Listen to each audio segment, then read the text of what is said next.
শ্রী শ্রী লোকনাথ বাবার পুজো উপলক্ষে একটা ইনভিটেশন ছিল সমাপিকাদির বাড়ির তরফ থেকে। প্রত্যেক বছর এই পুজোটায় আমরা ইনভিটেশন পেয়ে থাকি, কিন্তু আমাদের ভাগ্য এতই খারাপ যে আমাদের কোনো না কোনো কারণে যাওয়া হয়ে ওঠে না।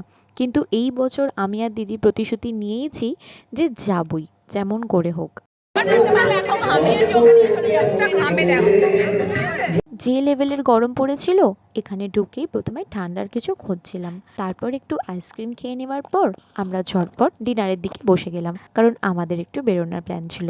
স্বাভাবিকভাবে এত তাড়াতাড়ি আমাদের সন্ধ্যের টিফিন হয়, কিন্তু আজ বাধ্য হয়ে এই সময় ডিনার করতে হচ্ছে। ডিনারে অনেক কিছু ছিল, তো আমি ধরে ধরে সবকিছুর ভিডিও নিতে পারিনি, তবে প্রত্যেকটা নিরামিষ রান্নাই অসাধারণ ছিল।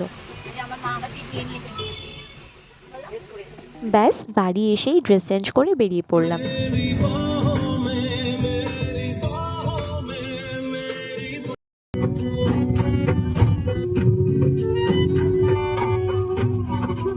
এটাই হচ্ছে আজকের আমার ভীষণ ক্যাজুয়াল একটা আউটফিট।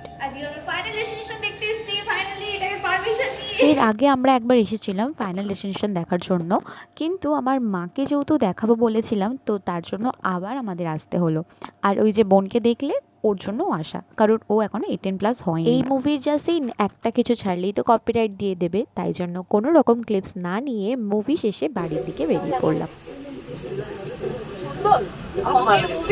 কালকে আমরা বেরিয়েছি বলে কথা, বৃষ্টি তো হবেই, যার জন্য আমরা একটু টি ব্রেক নিলাম মাঝ রাস্তায়। কিন্তু বাড়ি ফেরার পথে রাস্তার যা কন্ডিশন, সামান্য কি বৃষ্টি হয়েছে না হয়েছে তাতেই ব্যাস। তারপর আর কি বাড়ি চলে এলাম, আর আজকের মতো ভিডিওটা এখানে এন্ড করছি।